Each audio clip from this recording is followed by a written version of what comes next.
Hi, Sachin. I am so delighted to be here with you today. It is just my sincere pleasure to be here with the amazing Satyen Raja, the private transformational mentor, advisor, and confidant to the powerful and influential. He is a remarkable living synthesis of Eastern wisdom and Western practicality. Satyen combines the power of the warrior and the wisdom of the sage to inspire audiences and leaders worldwide into their highest impact and personal fulfillment. And I know you have invested, 35 years of study, rigorous study and practice in creating enlightened business growth and in developing higher consciousness. He is the leading authority on expanding success while serving the greater good without sacrificing the joys of personal life. I really love that. So Sachin, you have impacted, 100,000 students conservatively from over 50 countries, all around the world with your global human potential company, Warrior Sage.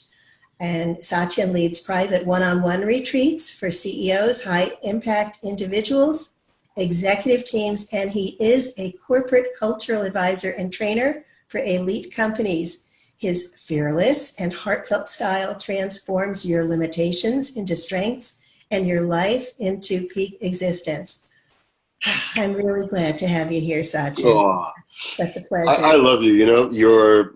We've had such wonderful connections over, I don't know, what's it, a year or two now? Yeah. And today you're looking even more exceptionally beautiful and radiant, I have to say.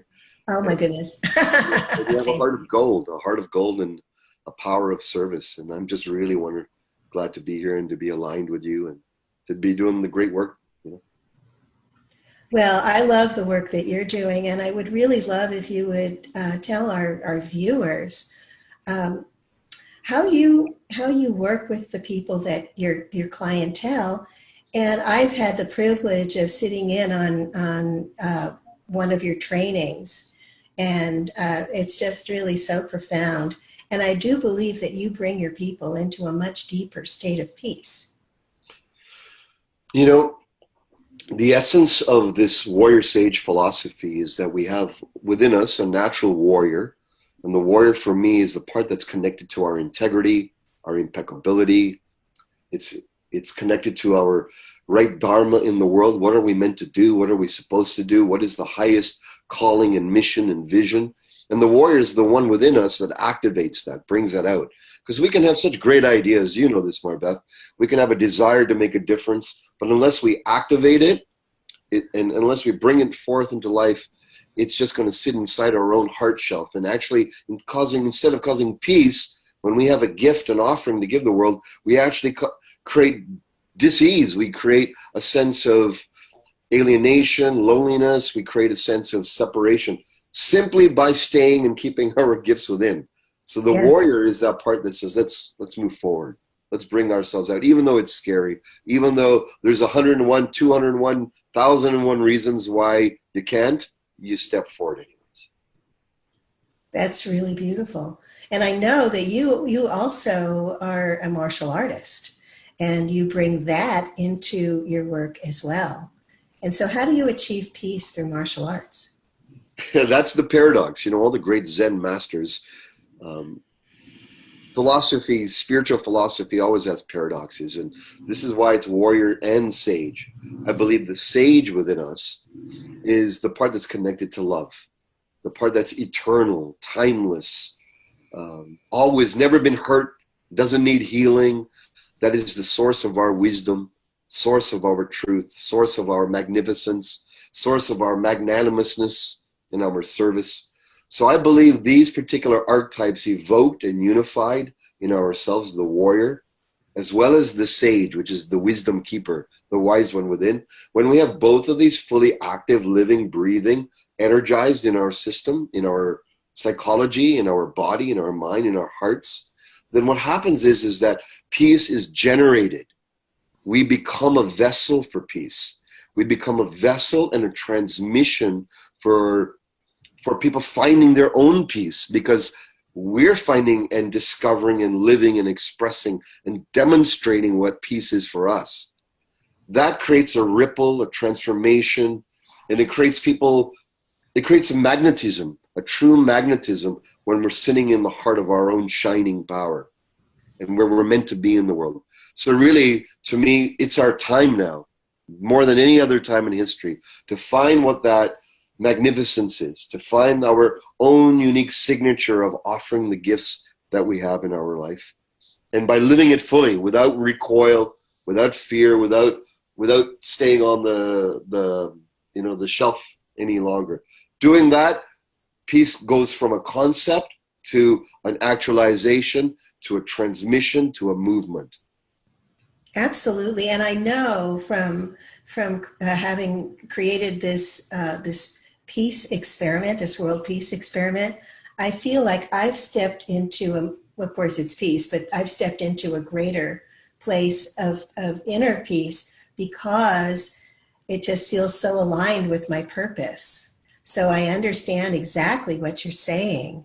It's so beautiful to do that, and I feel so much greater because I'm doing, something that feels of service to many other people. We're going to have so many things. All of us, every human has got all types of challenges, right? We've got the daily challenges. Yes. We've got 1,001 forces trying to knock us off the mantle in the centeredness of peace, true peace. For me, the way you asked me, how do I approach peace and finding and cultivating peace? The way I experience reality, and you asked, how do I do this in my work? Well, basically anything that's not peaceful, any experience, challenges we have in relationships, challenges we have in finances, challenges we have with family, with health, with life, whatever it is. If you look at it, it all boils down to 4 elements in our consciousness. The images that we have, so we have got something that's disturbing us. There's images that go along with that. There's thoughts that go along with that disturbing or stressful circumstance. There's emotions and feelings that are in our system regarding that. And then there's body sensations like tightness, contracture, shallow breathing, tension in our muscles. Mm-hmm. So for me, peace is really the flowering open of the images, the thoughts, the emotions, and the body sensations, which are trapped by some type of tension, struggle, strain, someone pulling on energy that they don't need. And so how do we remove this? How do we get rid of it?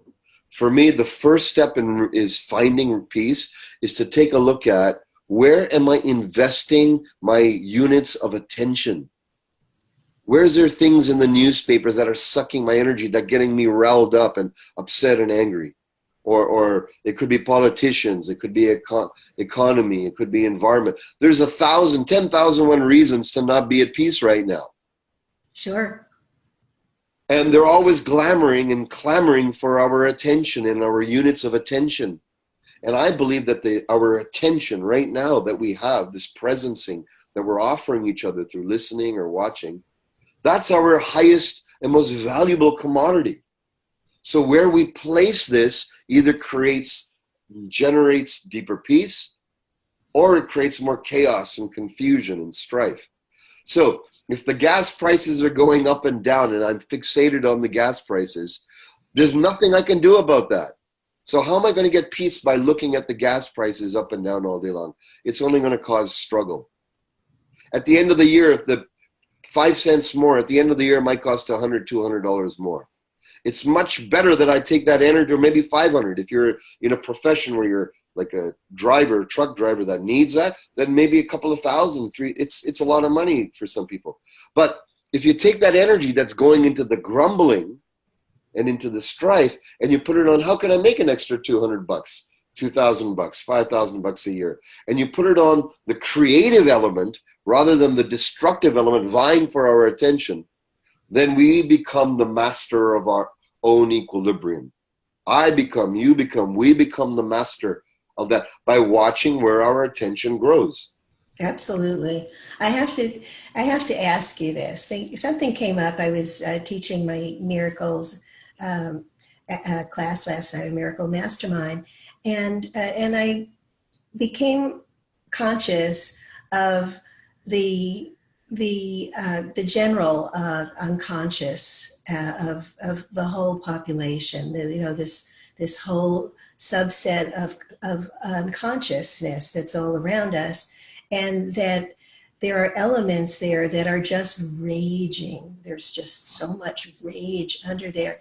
And what I was realizing was that as we stand in our peace as a warrior sage, as you suggest, then we are influencing, in our peace, we're influencing that unconscious strain and actually calming it to some degree.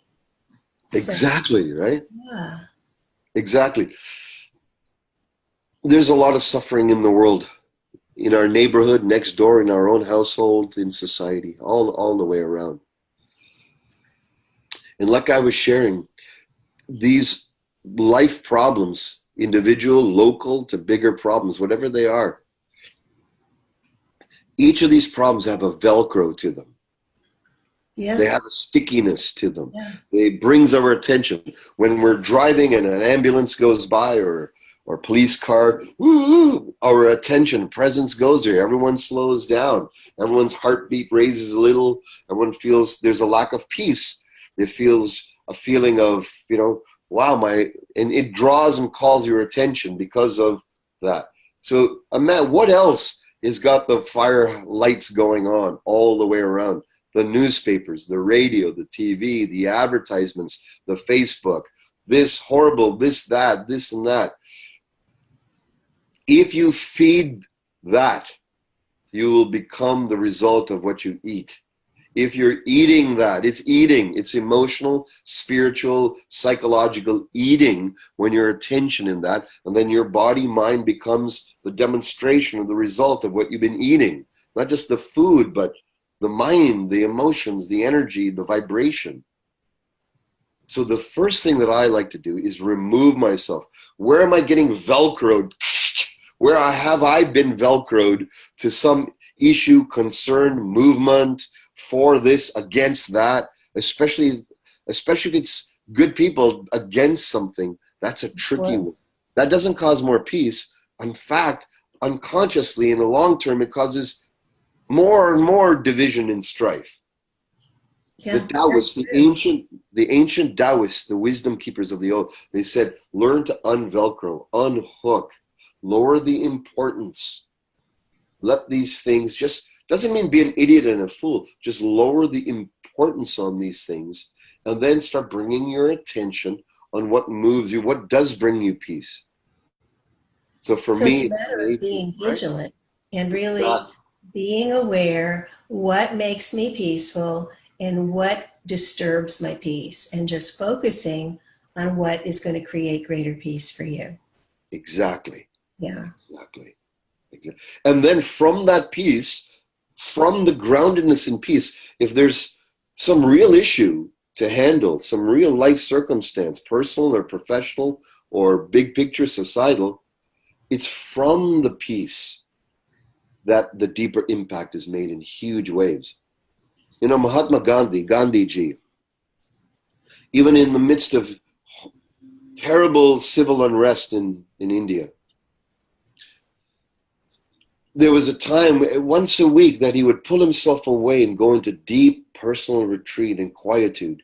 He would pull away even if people were knocking on the door. Gandhiji, we need your advice for this. This horrible thing is going. He would pull away, go to his inner sanctuary, and realize, oh,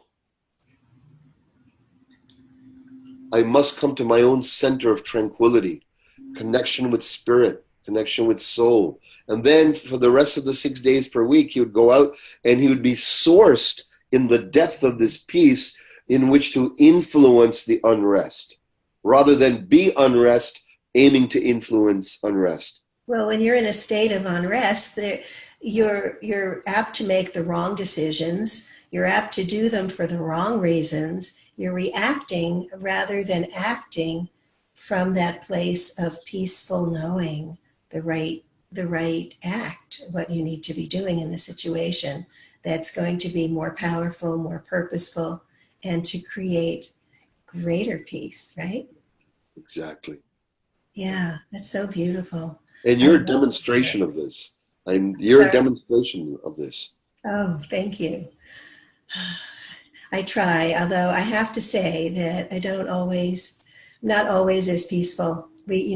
Everybody sees me doing meditations and being peaceful, but every once in a while I am human and I do slip. I just have to say that. Me too. I mean, the other day, I've got two young adults, teenagers, right? Like 21 and 19, and I can be at peace with most things, but when it's up and close and it's people that we love the most, and you feel in your heart there's something off or something needs to be addressed, it's very easy to get triggered. And so I think peace is not only something to attain, I also believe it's a discipline and a virtue and a value. Peace is a value to live to continue to grow into, and to develop and to cultivate, not as a one-time thing, but as a lifelong cultivation, a lifelong love affair with peace in itself.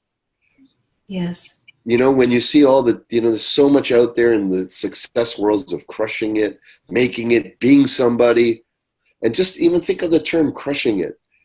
It means in its peak performance, doing well, being success oriented is all great. But if it's at the cost of tranquility and equilibrium, sooner or later, it fires back. It has to shoot you back when And if you're it's at the cost of other people too. exactly. Exactly. We were just, Harrison was listening to, I won't mention his name, but he's a big name in marketing. And he was just talking about how he just would crush his competitors literally because, he felt he could serve the people better.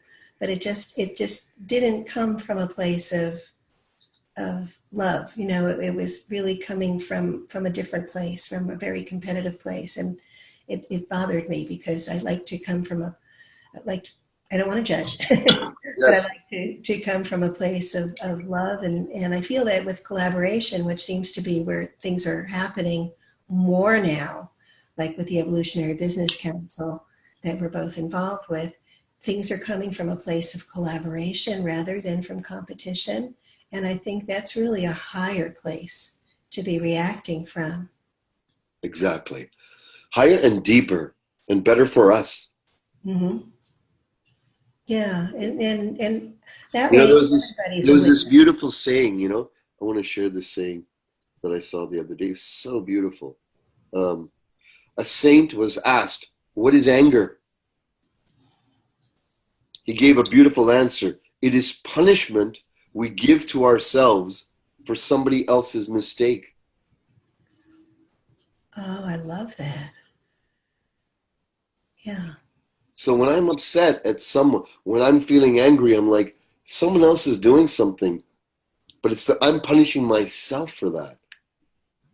So it's it's recognizing that depth, the depth of who we are. It's recognizing that we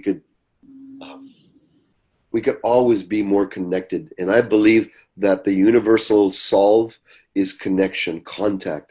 When we put Yes. our attention on others as conscious beings with choice, as divine beings with choice, even in the midst of crunchiness, even in the midst of disdain, even in the midst of anger.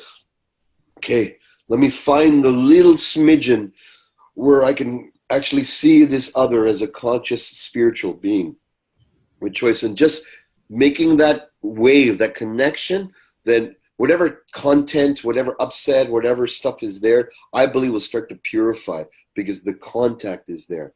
But it'll never purify. The real heart of the matter will never get dealt to. The strife will continue because there's a lack of contact from divine being to divine being. So Yes. when that divine being, that contact is there, we can make it through anything and come back to the depth of peace. I really believe that. I've experienced it.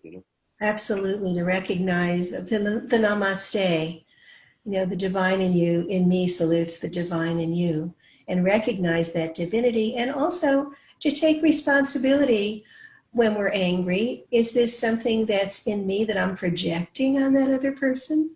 because we do that a lot. You know, very often if people aren't comfortable with something that's within them, they project it, you know, and then they can get angry at that other person and they've wiped their hands of anything messy. But the truth is that anger is just an opportunity for us to look at things from a different perspective, to actually ask for love rather than, you know, how can I see this through a lens of love? And this is the warrior. This is all easier said than done. And someone's got to do it. And if we don't do it, who's going to be in charge of our peace? No one else. Very few people care about our peace. We must make that our virtue and value and hold it so that, I'm not going to lose my peace over this. I'm not going to lose my peace over this. Yeah, that's beautiful. So we're taking responsibility as warriors, being vigilant, and being aware of what is going to make us more peaceful in the moment. Exactly. We have that choice. I love it. So do you have any I know you do, you have wonderful wise words to share with our viewers? You know, with anger, we brought up about anger because it's the other side of peace, or one of the other sides of peace. For me, there's 3 stages of anger and 3 stages of peace. First stage anger, you're angry because someone did something wrong to you in your own estimation and you're lashing out, you don't like it. It's a me moment. In Buddhism, we try to suppress, and in other forms, in human psychology and spirituality, we aim to suppress that anger or look at it and witness it and notice its root. That's second stage, where you're not just lashing out, you're witnessing, you're conscious, you're breathing, you're self-recognizing, okay, I'm angry. Just that self-awareness helps to calm it, and you start to look at it. What's in it about me? How is this about me rather than the other person? That's wisdom. But there are times for third stage anger. Third stage anger is when the pain of something is so deep in the world, you see harm happening to someone, that your heart's calling. It's actually love's anger. Right. And that's rare, but there is moments of love's anger where it comes up, where you just know that's wrong. That's not right for the world. Don't do that. And it's not based on selfishness or just me or what you're not getting. And it's not based on just witnessing and letting anger pass by. But it's in those moments where it's like you see someone doing harm to someone and you're willing to stop them. Or that's love's anger. And I think in our quest for deepening of our peace, we should also give love's anger space, so that the quietude of our peace can develop deeper, because it has the ability to come out from that quietude and act as the ferociousness of love, which may not look like peace in the moment, but will certainly start to bloom and birth peace, because it was sourced in the heart and not in selfishness. That's beautiful, and I'm so glad that you mentioned that, because it's very true. And it's not that it's something that's very common. You know, we see a lot of anger that's coming up for other reasons, but this is that I love that ferociousness of love. That's very powerful. Yeah. Wow. And I'm so excited. You're going to be leading a meditation today. That's really wonderful. I'm so looking forward to it. We'll do a peace meditation. Yes. I love it. Thank you so much, Satyen, for joining me today. And I'm very excited to share you with our tribe. And I know everyone is just going to love you as much as I do. Thank you, love. I'm looking forward to it too. And everyone who's listening and watching, all my love's embrace. And ultimately, I feel that our soul is peace. Yes. Our soul is peace. How beautiful. Oh, thank you, Satyen.